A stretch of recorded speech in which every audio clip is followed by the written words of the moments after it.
A seguir, programa Valores. Apoio Stick Fran, você ainda vai usar. Orcade Shoes Gallery, a tendência é você andar bonita. Contratar bons profissionais, além de caro, está ficando cada vez mais raro. A falta de mão de obra qualificada é um problema conhecido, mas tem se agravado a tal ponto que 91% das empresas enfrentam esse dilema. Uma pesquisa realizada com 167 grandes grupos que empregam mais de 1 milhão de pessoas e cujo faturamento responde por 23% do produto interno bruto, mostra que a questão da mão de obra virou um grande gargalo no Brasil, sem previsão de melhora no curto e médio prazo. Os principais problemas enfrentados na hora de contratar profissionais para cargos específicos são a deficiência na formação básica, falta de visão global e falta de domínio do idioma inglês. Sem saída, as empresas têm se desdobrado em estratégias para preencher as vagas. Além de caprichar no pacote de benefícios, montar ambiciosos planos de carreira e criar cursos específicos de treinamento, as empresas foram obrigadas a abrir mão de exigências como experiência, pós-graduação e inglês fluente. De acordo com a pesquisa, no nível técnico, quase 60% das companhias reduziram esse tipo de exigência na hora da contratação. Os investimentos em tecnologia, inovação e automação também são um problema. É que eles estão fazendo com que a mão de obra fique mais escasso, porque não há treinamento específico para esses cargos. E o problema atinge tanto profissões novas e sofisticadas quanto as tradicionais. Um setor estratégico no Brasil e que sofre do mesmo mal, por exemplo, é o de transportes. Calcula-se que o déficit de motoristas de caminhão já ultrapasse 100 mil profissionais. E se o setor não conseguir formá-los para dirigir a nova frota de caminhões, a expectativa é de que em 3 anos o país viverá um verdadeiro caos. Eles precisam contratar cerca de 100 mil profissionais. E um dos obstáculos é a alta tecnologia aplicada nos novos veículos. Para dirigir os caminhões automáticos, os motoristas precisam ser bem treinados. Acontece que hoje os jovens não estão interessados em se tornar um caminhoneiro. Além da falta de segurança nas estradas, eles também não querem ficar tanto tempo fora de casa. A automação de veículos e equipamentos também tem exigido treinamento em outros setores. Hoje, até uma empilhadeira precisa de um profissional capacitado para operá-la. A equipe do programa Valores percorreu os principais polos calçadistas do Brasil e a constatação é uma só: falta mão de obra para a indústria produzir melhor. Um nome consagrado no setor da criação, desenvolvimento e produção de moda, Patrícia Maranhão, mineira que virou gaúcha. Com certeza, já tem 12 anos que eu estou aqui no Sul e é um lugar diferente para fazer sapato, né? Muita estrutura.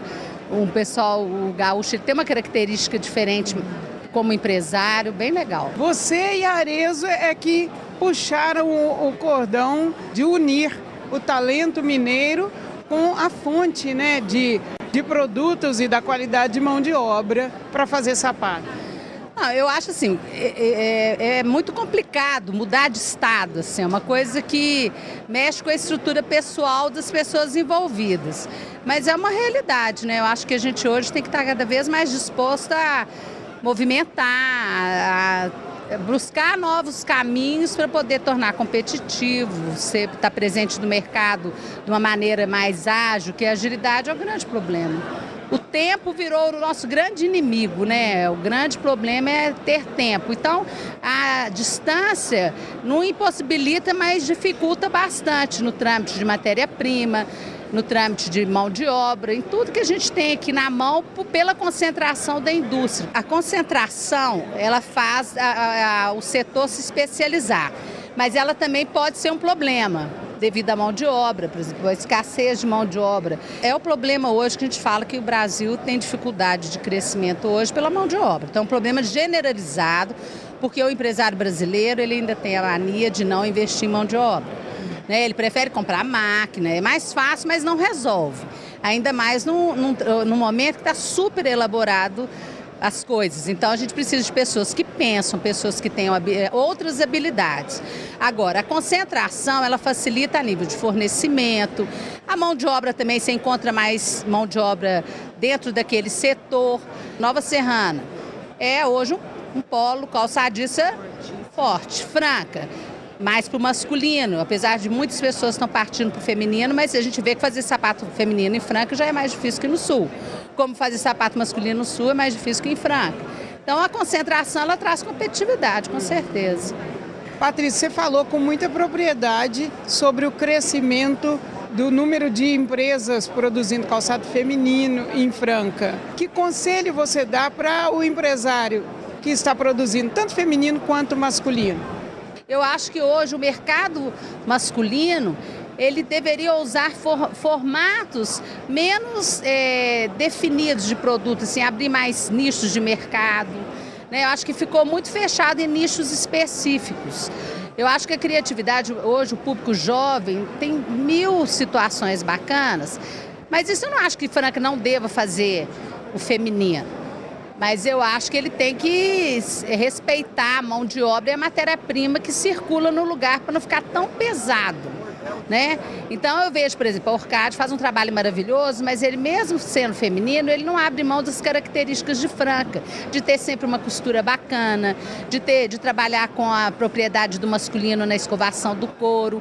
Então acabou que isso virou um fator de muita competitividade para ele. O DNA dele de masculino favoreceu ele no produto feminino assim, extremamente bacana e jovem.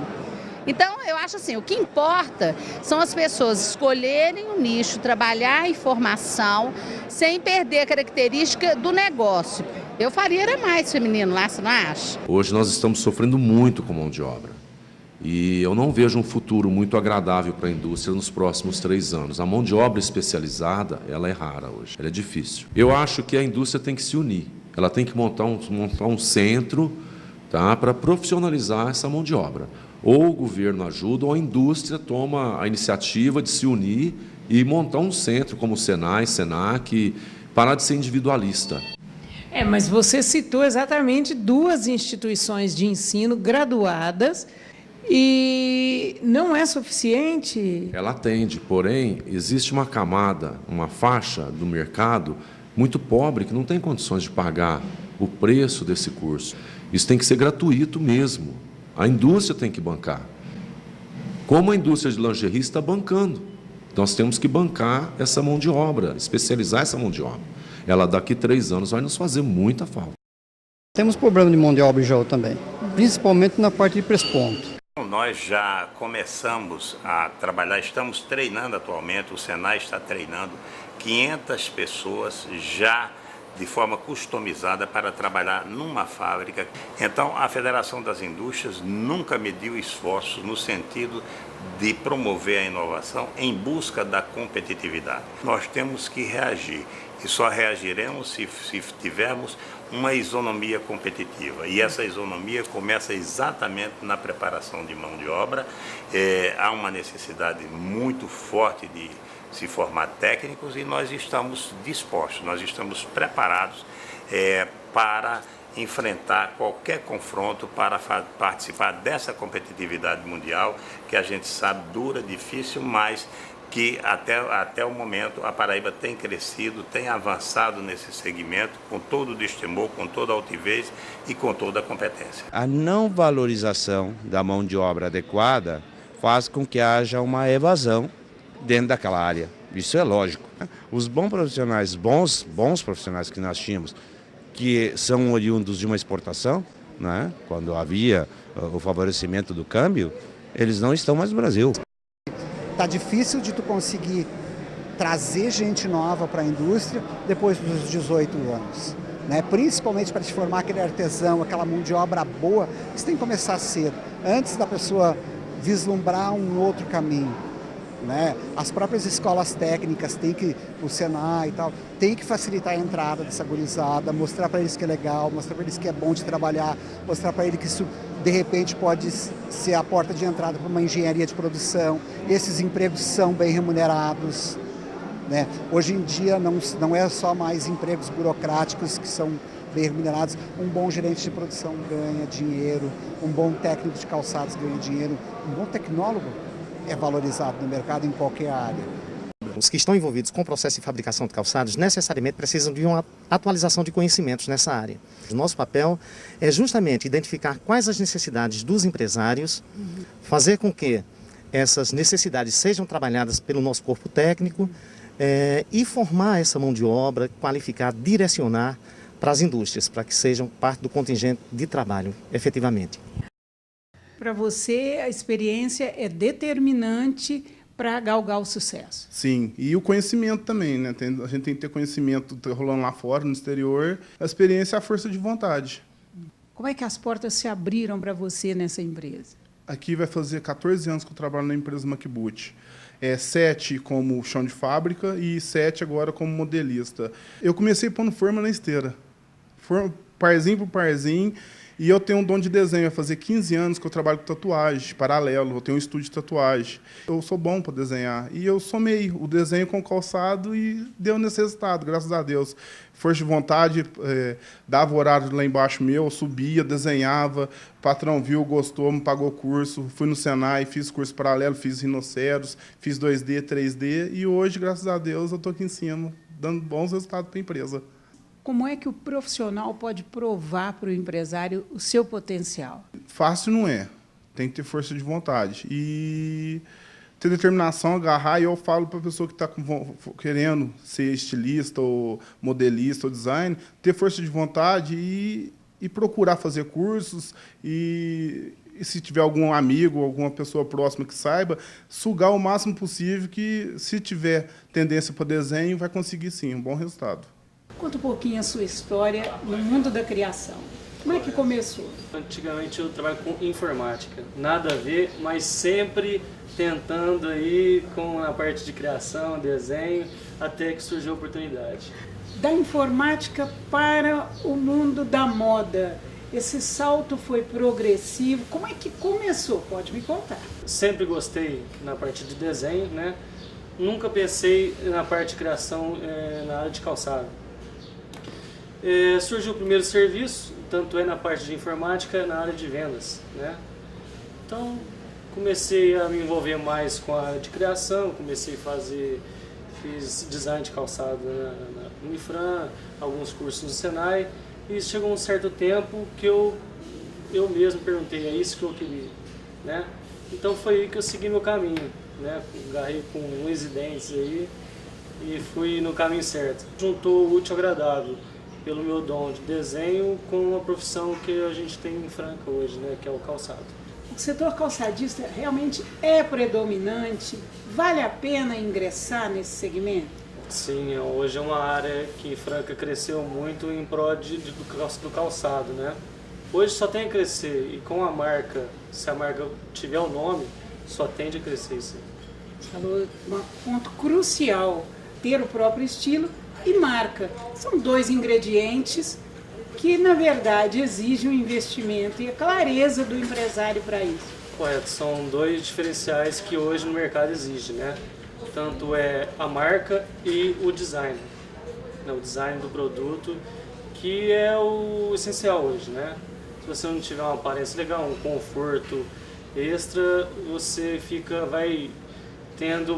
para trás no mercado. E você percebe se há essa disposição, predisposição do empresariado, do setor, para investir nesses dois ingredientes básicos? Tanto é que o mercado está aí, competitivo, né? Se não tiver isso, não está dentro do mercado. Que análise você faz do futuro do setor calçadista de Franca? Quem não tem sua marca já consolidada, né, já com o seu produto, que alguns têm hoje no mercado, conforto, beleza. Então, se você não tiver isso consolidado, não tem como você seguir o seu caminho. Terceirização.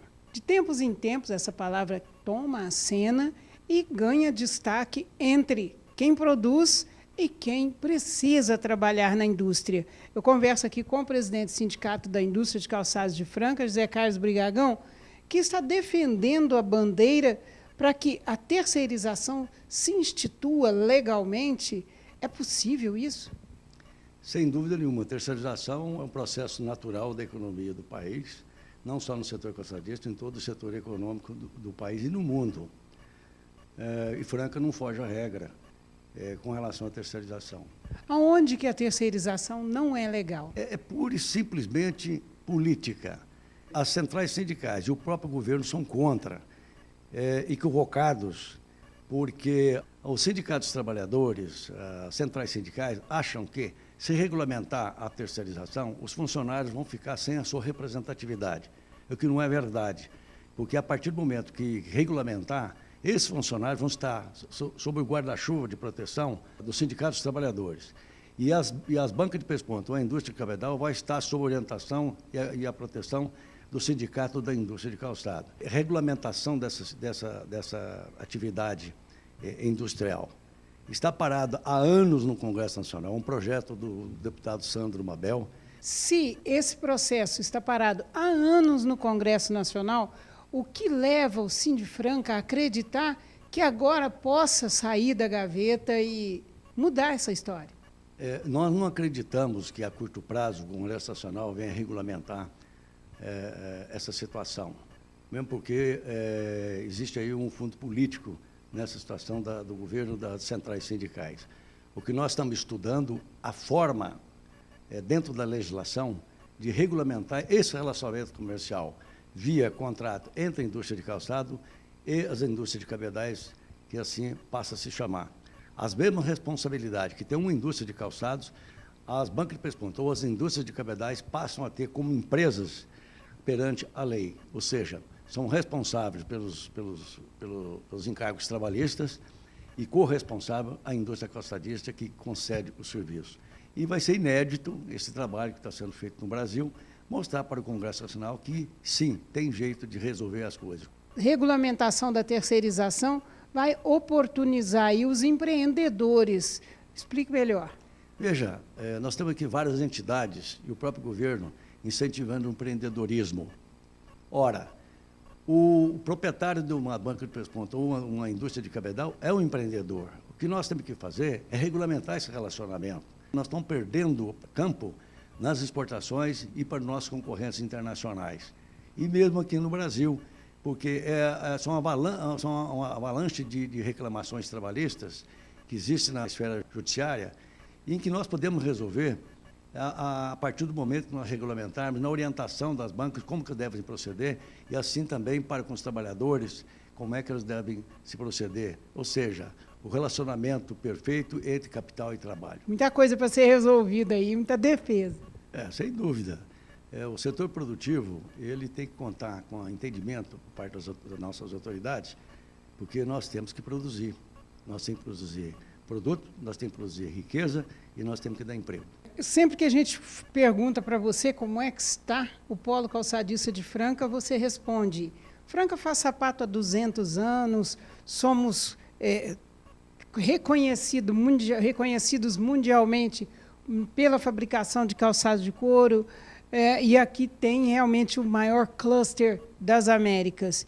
E eu insisto na pergunta: o empresariado local tem consciência disso?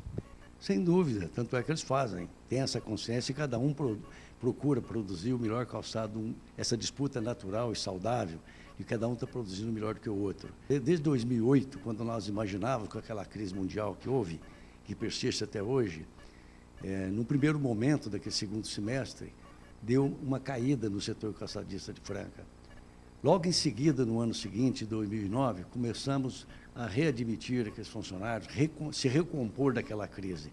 Em outubro de 2010, nós já tínhamos atingido a mesma quantidade de funcionários que nós tínhamos em setembro de 2008. Franca, ela já há 3 anos seguidos, ela é a terceira cidade de São Paulo a dar mais emprego. Portanto, nós estamos importantes no cenário. O empresário calçadista está conscientizado disso. E nós precisamos, sim, ser valorizados naquilo que nós fazemos, assim como todo o polo calçadista brasileiro. São verdadeiros heróis em que sobrevivem fazendo seu calçado, e dentro com muita luta e com muita garra ao longo dos anos no país. Então é necessário que as autoridades nos enxerguem de uma maneira, e os nossos fornecedores nos enxerguem de uma maneira diferente, entende? Incentivando e motivando para permanecer nesse ramo. Chegamos ao final dessa edição, mas na semana que vem a gente está de volta com o Informativo Nacional da Indústria, Programa Valores, edição inédita, toda quinta-feira, às 21 horas, e as reprises em horários alternativos, como você vê aí na tela. Tenham todos uma boa noite, até semana que vem. Tchau!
Franca, Jaú, Birigui e Novo Hamburgo.